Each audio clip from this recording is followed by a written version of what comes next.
Hello students. देखिए, पिछले part में हमने बात करी थी क्वाड्रेटिक इक्वेशन की कि किसी क्वाड्रेटिक इक्वेशन की स्टैंडर्ड फॉर्म क्या होती है, उसका मानक रूप और किस प्रकार की कोई द्विघात समीकरण होती है। क्वाड्रेटिक इक्वेशन द्विघात समीकरण के लिए बताया था कि जिसमें x की पावर 2 या जिसमें दो घात वाला कोई पद होगा, कोई टर्म होगी, वो क्या कहलाएगी? एक द्विघात समीकरण कहलाएगी। ठीक है, आज पढ़ते हैं किसी द्विघात समीकरण को हल करने के तरीके, methods to solve the quadratic equation. Quadratic equation को सॉल्व करने के मेथड क्या होंगे, इसकी हल करने की विधि क्या होगी। तीन विधि होती है किसी भी क्वाड्रेटिक इक्वेशन को सॉल्व करने की। नंबर एक तो होती है गुणनखंड विधि। गुणनखंड विधि, ठीक है, इसे बोलते हैं हम फैक्टराइजेशन। फैक्टराइजेशन, ठीक है। नंबर दो होती है पूर्ण वर्ग बनाकर हल करना। पूर्ण वर्ग बनाकर हल करना। पूर्ण वर्ग बनाकर हल करना, ठीक है। इसे बोलते हैं हम कंप्लीटिंग स्क्वायर मेथड या बाय मेकिंग परफेक्ट स्क्वायर। इसे बोलते हैं हम completing square method. Complete square बना के यानी कि परफेक्ट स्क्वायर बना के पूर्ण वर्ग बनाकर हल करना, ठीक है। इसके बाद आती है हमारी तीसरी विधि। तीसरी विधि जो होती है वो होती है द्विघात समीकरण। द्विघात समीकरण का फॉर्मूला, इसे बोलते हैं हम श्रीधराचार्य भी, क्वाड्रेटिक फॉर्मूला या श्रीधराचार्य सूत्र। श्रीधराचार्य सूत्र, इसे बोलते हैं क्वाड्रेटिक फॉर्मूला। तो तीन प्रकार से हम किसी भी द्विघात समीकरण को हल कर सकते हैं, तीन प्रकार से, ठीक है। देखो, चाहे प्रकार कोई से भी लगा ली, हम मेथड कोई से भी यूज़ कर लें, क्वाड्रेटिक इक्वेशन का जो सॉल्यूशन होगा, जो उसके रूट्स होंगे, मूल, वे हमेशा क्या होंगे? एक समान ही आएंगे वे, ठीक है। तरीका कोई से भी लगा लियो, जो x की वैल्यू आएगी वो तीनों कंडीशन में एक समान होंगी, इक्वल होंगी, समान होंगी। तो सबसे पहले पढ़ते हैं हम completing square method, sorry factorisation. Number first, point 2, पहला क्वेश्चन है इसका, x square minus 3x minus के 10 इक्वल टू 0। गुणनखंड विधि से निम्न द्विघात समीकरणों के मूल ज्ञात कीजिए। Find the roots of the following quadratic equations by factorisation. इस क्वाड्रेटिक इक्वेशन का फैक्टराइजेशन के मेथड से हमें क्या करना है? इसके रूट्स फाइंड करने हैं। फैक्टराइजेशन मेथड जो है यानी गुणनखंड विधि, वो आपने 9th क्लास में पढ़ी होगी, 8th में पढ़ी होगी। देखो, फैक्टर करेंगे हम किसके? 10 के, जो माइनस होकर कितना आ जाए? 3 आ जाए। दो ऐसे नंबर, दो ऐसी संख्याएं जिनके मल्टीप्लाई करने के बाद 10 आए और ना माइनस करने के बाद, उन्हें घटाने के बाद 3 आना चाहिए, वो माइनस का होना चाहिए। तो देखो, 5 2 जा 10, 5 दूनी 10, और 5 में 2 जा कितने बचे हैं? 3। तो माइनस तो बाहर लगा के इस 3 के स्थान पर रख लो 5 minus 2 into x minus 10 equal to 0, equal to 0। अब माइनस और एक्स दोनों की मल्टीप्लाई अंदर कीजिए तो क्या हो जाएगा? X square minus 5x plus के 2x हो जाएंगे, क्योंकि माइनस माइनस प्लस, माइनस 0। तो ये हो जाएगा, x कॉमन ले लो यहाँ से, x माइनस के 5 बचेंगे, प्लस के 2 कॉमन ले लीजिए, x माइनस बचेंगे इक्वल टू 0। इन दोनों में से x कॉमन लिया और इन दोनों में से 2 कॉमन लिया हमने, ठीक है। x माइनस 5 फिर से कॉमन ले लीजिए तो क्या बचेगा यहाँ? x plus 2 equal to 0। अब बारी बारी ने इक्वल 0 करो। सबसे पहले x माइनस 5 इक्वल टू 0, तो x इक्वल टू क्या आ जाएगा? 5। और इसके बाद x प्लस 2 इक्वल टू 0, तो x की वैल्यू आ जाएगी माइनस के 2। ये दो रूट्स हैं, इसके दो सॉल्यूशन हैं इस इक्वेशन के, क्वाड्रेटिक इक्वेशन के, ठीक है। ये इसका पहला पार्ट था। सेकंड पार्ट देखिए, ये बहुत सिंपल है, ये आपको खुद करना है, मैं थोड़ा हिंट दे रहा इसमें आपको। 2x square plus x minus 6 equal to 0। देखो, फैक्टराइजेशन में जब यहाँ पे x का कोफिशिएंट 1 होता है तो फैक्टर केवल 10 के होंगे, लेकिन जब यहाँ पर नंबर आ जाएगा तो आपको पहले क्या करना पड़ेगा? इस 6 की 2 में क्या करनी पड़ेगी? मल्टीप्लाई। 6 की 2 में गुणा करके आ जाएगा 12, तो 12 के ऐसे फैक्टर जिनको घटाने के बाद क्या आना चाहिए, एक। यहाँ पर क्या है, एक है। 4 3 जा 12, 4 3 12, और 4 में 3 जा क्या बच जाएगा आपका, एक बच जाएगा। ठीक है, ये आपको करना है। ये रूट वाला देखो मैं करा रहा, क्वेश्चन नंबर पहले का third part. √2x² plus 7x plus के 5√2 इक्वल टू कितना है, 0। इक्वल टू कितना है, 0। तो सबसे पहले मल्टीप्लाई इसकी यहाँ पे कर लो, यानी कि 5√2 की मल्टीप्लाई आप क्या में कर लीजिए, √2 में कर लीजिए। √2 की √2 में मल्टीप्लाई कर कितना हो जाएगा, 2। तो 5 इंटू 2 यानी कितना हो गया, ये 10 हो गया। तो हमें जो फैक्टर करने हैं 10 के करने हैं। 10 के से फैक्टर जिन्हें जोड़ने के बाद 7 आना चाहिए। तो 5 और 2 होंगे, 5 दूनी 10, 5 और 2 कितने होते हैं, 7। तो √2x² plus bracket 5 plus 2 into x और प्लस 5√2 इक्वल टू 0। तो √2x² प्लस ये हो जाएगा 5x प्लस 2x और प्लस 5√2 इक्वल टू 0। शुरू के दोनों में से केवल क्या कॉमन है, x कॉमन है, तो ये बचेगा √2x प्लस 5। और यहाँ से आप √2 कॉमन ले लीजिए। जब 2 में से आपने √2 कॉमन लिया, देखो 2 के स्थान पे क्या लिख 2, और √2 हमने क्या ले लिया कॉमन, तो क्या बच गया, √2 और ये x का x।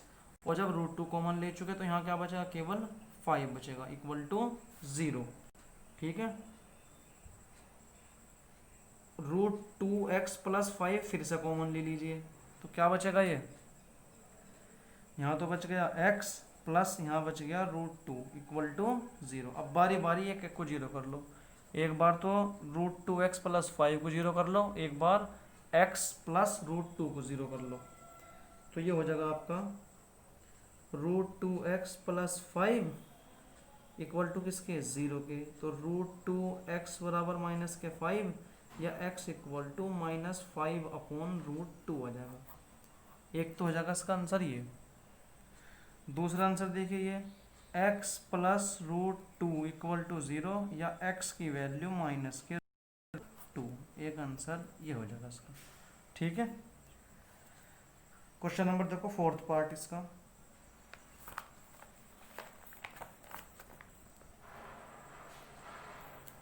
Fourth part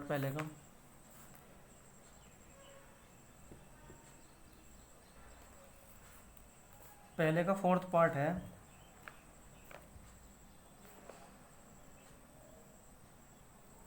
(2x² minus x plus 1/8 equal to 0।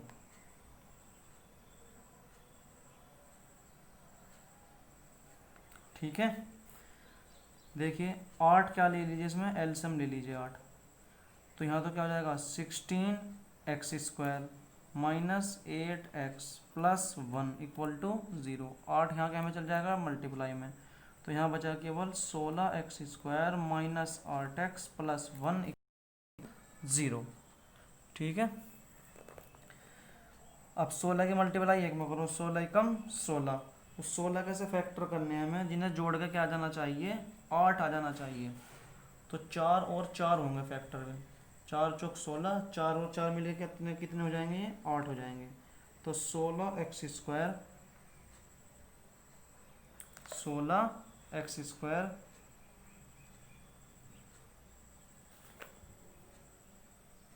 Minus के 4x और माइनस के ही 4x प्लस 1 इक्वल टू 0।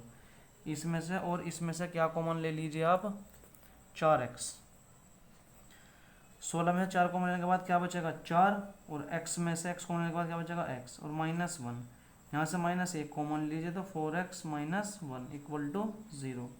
और आप 4x माइनस 1 फिर से कॉमन ले लीजिए तो क्या बचेगा, 4x माइनस 1 इक्वल टू 0। दोनों सेम है तो एक को 0 कर लो, आंसर दोनों वही हो जाएंगे। 4x minus 1 equal to 0, 4x बराबर 1 या x की वैल्यू हो जाएगी 1/4। क्योंकि दोनों रूट्स क्या हैं, इक्वल हैं, तो क्या आ जाएगी 1/4। ठीक है, क्वेश्चन नंबर 5th पार्ट जो है इसका वो इसी की तरह होगा। फिफ्थ पार्ट में क्या कहा है देखो, 100x² माइनस 20x और प्लस 1 इक्वल टू 0।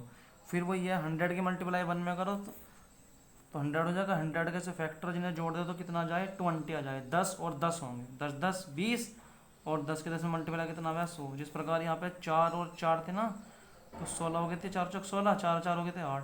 तो इसके फैक्टर हैं क्या 10 और 10, इसी की तरह होगा बिल्कुल 10x minus 1 minus 1 10x minus 1। तो आंसर भी इसका x की वैल्यू 1/10 और दूसरे का आंसर क्या आ गया x की वैल्यू 1/10 आ जाएगी। ठीक है, क्वेश्चन नंबर देखो थर्ड इसका। क्वेश्चन नंबर 3 में क्या कहा देखो, ऐसी दो संख्याएं ज्ञात कीजिए जिनका योगफल 27 हो और 182 हो। Find two numbers whose sum is 27 and product is 182। दो संख्याएं ऐसी ज्ञात करनी है कि जिन्हें यदि जोड़ दें तो हम 27 आ जाए और उनकी गुना कर दें तो 182 आ जाए। Sum of the two numbers is 28 and product is 182। Find the numbers. मान लीजिए वे संख्याएं हैं x और y। माना दो संख्याएं x और y हैं। माना दो संख्याएं क्या हैं x और y हैं। Let the two numbers are x and y। तो देखो प्रश्नानुसार अकॉर्डिंग टू क्वेश्चन शर्त क्या है कि x प्लस y तो है 182 पहली क्वेश्चन, और जो उनकी गुणनफल है यानी कि x गुना y, सॉरी ये 27 है भाई, सम तो कितना है उनका 27 है जोड़, और जो उनकी मल्टीप्लाई है एक्स वाई वो कितनी है 182 है। ये होगी क्वेश्चन नंबर सेकंड। देखो फ्रॉम इक्वेशन फर्स्ट, पहली समीकरण से क्या है, जब हमने पहली समीकरण ली x plus y equal to 27 तो y की वैल्यू क्या हो जाएगी यहाँ से 27 और माइनस हो जाएगा ये x इधर आके। ठीक है, ये वाली वैल्यू y की कहाँ भर दीजिए क्वेश्चन नंबर 2 में भर दीजिए। तो x इंटू वाई के स्थान पे क्या आ जाएगा 27 माइनस एक्स और 182 अंदर मल्टीप्लाई कर दीजिए x की। जब x की मल्टीप्लाई 27 में करेंगे तो क्या हो जाएगा 27x माइनस एक्स के x में करें क्या हो जाएगा x² और 182। इन दोनों को कहाँ ले जाओ 182 की साइड, x² माइनस हो जाएगा 27x और प्लस में रहेगा ये 182 इक्वल टू 0। फिर वही तरीका 182 के हमें ऐसे फैक्टर करने हैं जिन्हें सम करके क्या आ जाएगा 27। देखिए यहाँ करो अलग से 182 है, इसके फैक्टर में ऐसे करने हैं कि जिन्हें जोड़ दे तो हम क्या आना चाहिए 27। सबसे पहले 2 से ले लो से, कितना आ गया ये 91। अभी 91 किसी और से कैंसिल होने का नहीं, किससे होगा 13 से होगा। 13 7 जो होते हैं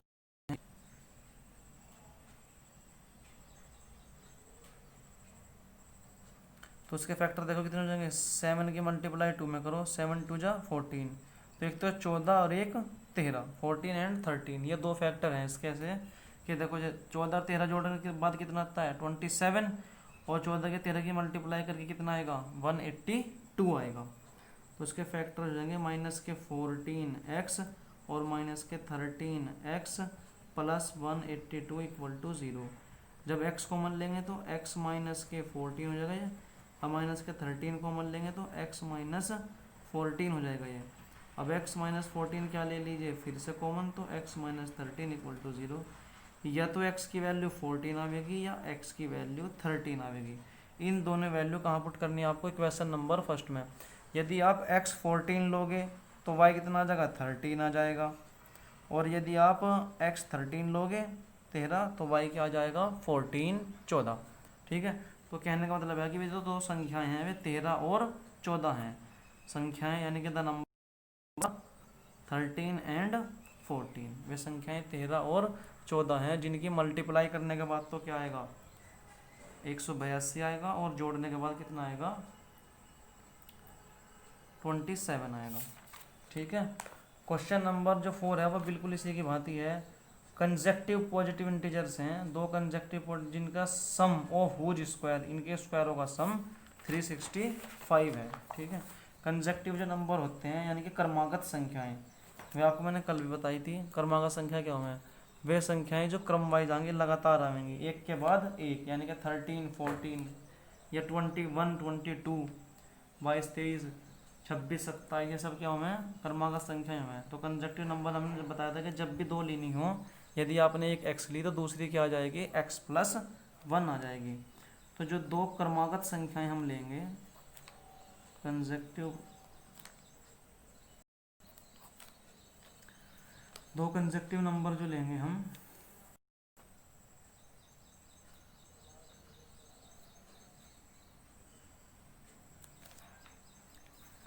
यदि हमने एक क्या लिया x, तो दूसरा क्या हो जाएगा x+1। ये दो संख्याएं ली जाएंगी हमारी क्रमागत। और क्या कहा सवाल में कि ऐसी दो क्रमागत पूर्णांक ज्ञात कीजिए जिनके वर्गों का योग 365 हो, सम ऑफ हुज स्क्वायर इज 365। तो प्रश्नानुसार इसका भी इसका स्क्वायर प्लस इसका स्क्वायर इक्वल टू 365 रखना आपको। x का भी स्क्वायर और x+1 का भी स्क्वायर 365। तो एक्स स्क्वायर प्लस, इसे सिंप्लीफाई करो, x² + 1 और प्लस में कितना आएगा 2x, 365। एक्स स्क्वायर कितना हो गया 2x², प्लस में यो 2x +1 और माइनस के 365। तो 2x² + 2x - 364 बच गई है। और दो से क्या कर दो सबको डिवाइड, तो x² + x - 182। आगे आप खुद करिए। इस बार देखो पिछले की तरह ही है, फैक्टर्स के यही होंगे 182 के, एक 13 और एक 14, क्योंकि वहाँ तो जोड़ निकालना था हमें 27। यहाँ क्या निकालना कि जो उन्हें घटाने के बाद क्या आना चाहिए, एक आना चाहिए। और आप देख लीजिए 13 और 14 इनका गुना तो कितनी होती है 182, और जब घटाएंगे तो आंसर क्या आएगा 1 ही आएगा। ठीक है, नेक्स्ट क्वेश्चन देखो, question number 5। The altitude of right angle triangle is 7 cm less than its base। जो किसी समकोण त्रिभुज की ऊंचाई है वो उसके आधार से 7 सेंटीमीटर कम है। If the hypotenuse is 13 cm, find the other two side। यदि उनका जो कर्ण है वो 13 सेंटीमीटर हो तो बाकी दो साइडें, बाकी दो भुजाएं हमें क्या करनी, ज्ञात करनी है। मान लीजिए देखिए समकोण त्रिभुज है, मान लीजिए क्या है ए बी और सी। ए पर क्या है, ये समकोण है, राइट एंगल एट ए। और हमने मान लिया इसकी ए सी साइड तो है एक्स, ए बी साइड कितनी है वाई। और क्वेश्चन में जो कर्ण दिया हुआ है, कर्ण जिसे बोलते हैं हम क्या, हाइपोटेनियस, हाइपोटेनियस,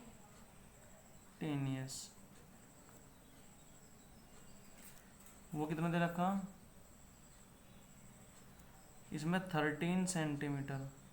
तो ये वाली साइड तो कितनी होगी 13 सेंटीमीटर होगी इसकी। अब तो हमें ये दोनों निकालनी है। और इसके लिए क्या कहा, जो एल्टीट्यूड है यानी कि जो लंबाई है, सॉरी ऊंचाई है, वो 7 centimetre less it's base, base से 7 सेंटीमीटर कम है।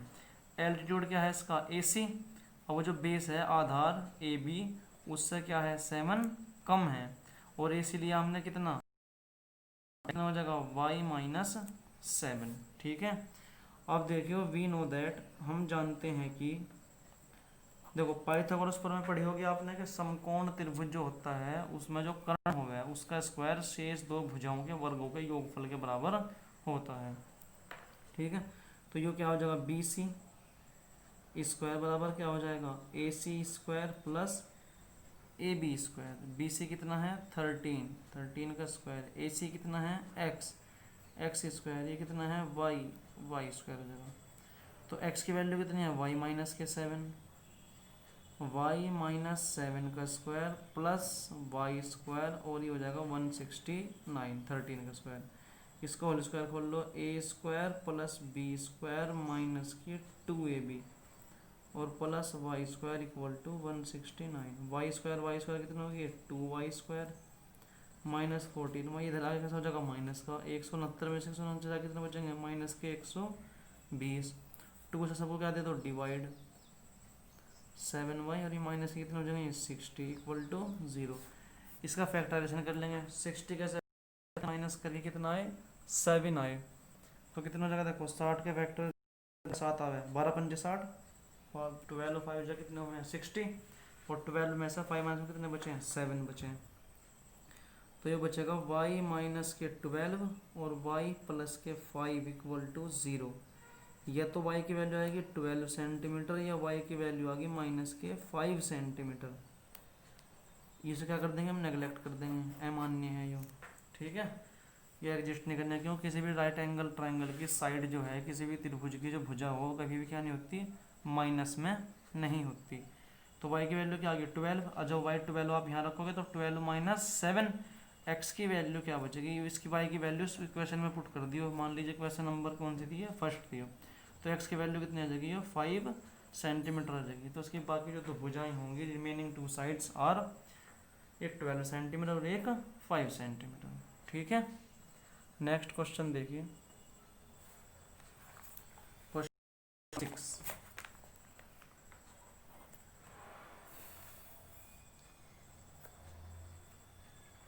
देखो क्वेश्चन नंबर 6 समझने की जरूरत है, तो ध्यान से समझियो। एक कुटीर उद्योग एक दिन में कुछ बर्तनों का निर्माण करता है। एक विशेष दिन यह देखा गया कि प्रत्येक नग की निर्माण लागत रुपयों में उस दिन के निर्माण किए गए बर्तनों की संख्या के दुगने से 3 अधिक थी। यदि उस दिन कुल निर्माण लागत रुपये 90 रुपये थी तो निर्मित बर्तनों की संख्या और प्रत्येक नग की लागत ज्ञात कीजिए। सवाल है, देखो, एक cottage industry produce some a certain number of poetry articles in the day, ठीक है। It was observed on a particular day that the cost of production of each article was 3 more than the twice of number of article produced on the day। देखो इसका क्या मतलब है, इसका मतलब ये है कि एक कोई कंपनी है, कुटीर उद्योग है कोई एक, वहाँ पे क्या होता है, कुछ बर्तनों का निर्माण होता है, कुछ बर्तन बनते हैं, ठीक है। अब ये देखा गया हमने कि किसी एक दिन ये नोट किया कि उस दिन जितने रुपए लगे थे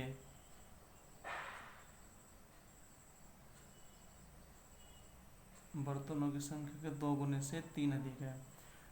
देखो बिल्कुल, आप बिल्कुल प्रैक्टिकली समझो इस बात को। मान लीजिए वहाँ बर्तन बन रहे और जो बर्तन हैं, एक बर्तन को बनाने में हमारे क्या नाम, आप ये मानिए 10 रुपये लग रहे। एक बर्तन को बनाने में कितने रुपए लग रहे हैं 10 रुपये।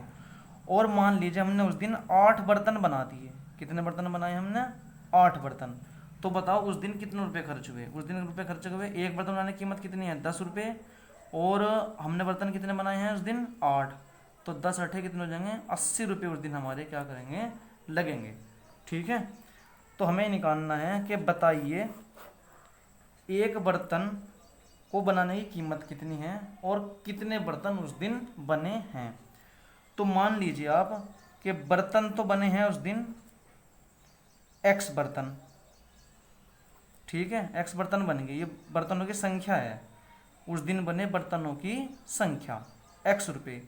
और मान लीजिए कि एक बर्तन को बनाने के लिए हमारे y रुपये लगे हैं, ठीक है। बिल्कुल इसी की भांति है, बर्तन कितने, यहाँ तो कितने ध्यान ना कि बर्तन बनाने में कितने रुपए लगे 10 रुपये, एक बर्तन बनाने में 8 बर्तन हमने बनाए, तो मल्टीप्लाई क्या हो जाएगी, बर्तनों की संख्या में बर्तनों के एक बर्तन की लागत जो है उसके मल्टीप्लाई करने के बाद उस दिन कुल लागत आ जाएगी कितने लगे। तो यदि हमने देखो बर्तन माने हैं x, क्या x बर्तन बने, y ले लिए रुपये के, एक बर्तन को बनाने में y रुपये लगे, तो उस दिन कुल लागत क्या हो जाएगी x इंटू वाई। अब यही सवाल है, सवाल में कहा कि एक विशेष दिन यह देखा गया कि हमने किस दिन कोई पर्टिकुलर दिन लिया, उसमें नोट करा, तो हमें ये दिखा हमने कि उस दिन जो निर्माण कार्य है, जो रुपए लगे हैं बर्तन बनाने में, वो बर्तनों की संख्या के दुगने से 3 अधिक हैं। प्रत्येक नग की निर्माण लागत, जो एक नग है, एक नग जो बनाने में, जो एक बर्तन बनाने में जो पैसे लगे हैं, वे उस दिन जितने बर्तन बने थे उनका दोगुना करके उससे 3 अधिक आए थे, ठीक है, उससे 3 अधिक आए क्या, एक बर्तन की कीमत, ठीक है। तो देखो सवाल को सबसे पहले हम क्या काम करेंगे, ये चीज़ डिक्लेयर कर लो, ये चीज़ मान लो पहले कि हमने कितने बर्तन एक दिन में बनाए थे और एक बर्तन बनाने में हमारे कितने रुपए लगे थे। माना एक बर्तन बनाने की लागत वो कितने हैं, x रुपये है। Let the cost of one article,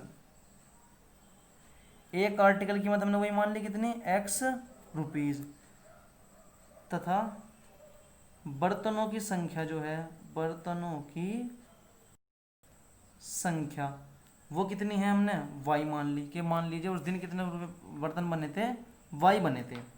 ठीक है, यानी कि नंबर ऑफ आर्टिकल, कितने आर्टिकल बने थे उस दिन, y आर्टिकल बने थे।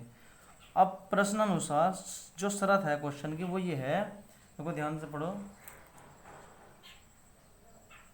Cost of production of each article, जो एक आर्टिकल बनाने की लागत है, लागत कितनी है एक आर्टिकल बनाने की, x, जो एक बर्तन बनाने की, जो एक आर्टिकल बनाने की लागत है वो उस दिन जितने भी बर्तन बने थे उसके दुगने से 3 अधिक।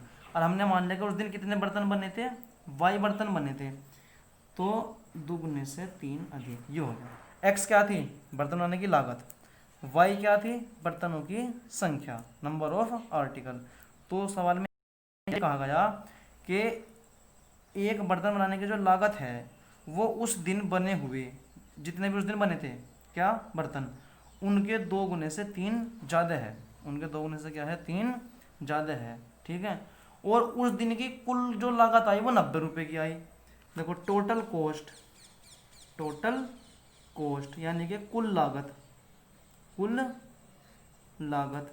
वो कितनी आई, 90 रुपये आई। कुल लागत कितनी आई है भाई, 90 रुपये। और अभी मैंने आपको एग्जाम्पल में बताया था कि कुल लागत हम किस प्रकार निकल लेंगे, जितने बर्तन उस दिन बने हैं उनकी गुना कर दीजिए किसमें, जितना रुपया लगता है एक बर्तन बनाने में। जैसा उदाहरण दिया था कि मान लो एक बर्तन बनाने में कितने रुपये लगते हैं, 10 रुपये, और उस दिन बने कितने, 8, तो 10 8 80।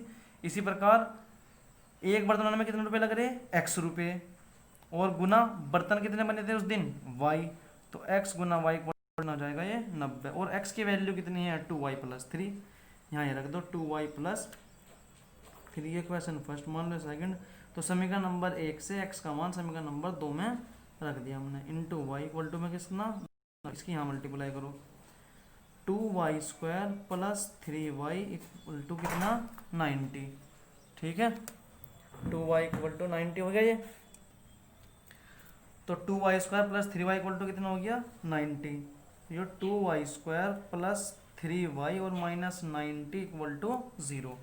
तो 90 की मल्टीप्लाई 2 में करो पहले, कितना जाएगा ये 180। 180 के से फैक्टर जिन्हें घटा दे तो 3 आ जावे, 15 और 12 होते हैं अभी, तो ये हो जाएगा 2y square plus 15y minus 12y minus के 10 बराबर 0। तो 2y common, sorry y common, 2y plus 7 और माइनस के 6 कॉमन, 2y प्लस 15 आएगा, y कॉमन ले लो, 2y प्लस 15 और माइनस के 6 कॉमन लेकर 2y प्लस 15 इक्वल टू 0।